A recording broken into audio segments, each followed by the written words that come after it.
We've got phenomenal people that work for us here. So I visited the volunteer center. I met with some of the people that have been evacuees. I must admit their spirits seem to be pretty high today compared to what one would expect. I think everyone's anxious to get back to their homes and make sure everything's safe and secure. But they're all pretty reasonable. You know, they're saying they're ready to go when it's time to go. They're checking up. They want to get there, but they're not going to rush it. And I think that's actually helpful to us. I do want to say the people that work in the volunteer center, we all have to remember they're all volunteering. They're putting aside their time and whatever they were doing to try and make sure this works for the people that have been evacuated, and I appreciate that. And so in spite of any frustrations people have, I think we have to recognize there's an awful lot of very good, strong community spirit and support for people. I also thought here at the Control Center, I think that one of the things that's really improved significantly since 2003 is both response time and coordination.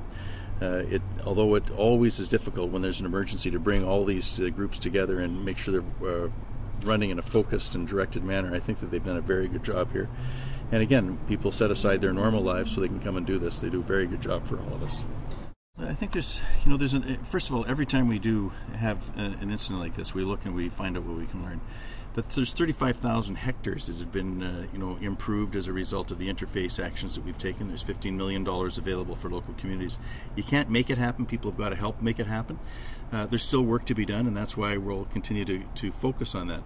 But there are areas, and in fact when you go around with the officials, they'll point out, here's an area where if a fire had come, we would have been in much better shape than we normally would have been if we hadn't done it. The challenge is you can't be certain exactly where a fire is going to come.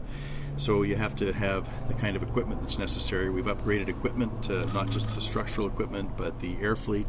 And I think sometimes we forget there's heavy equipment operators and there are pilots out there who are doing an exceptional job virtually around the clock on behalf of all of us as well. So, I think we always have to learn. We always have to focus on this. It is a partnership between local and regional governments and the provincial government. But I think the one thing we should learn is that we've done better in 2009 than 2003. There will still be resources required and we'll still be applying them.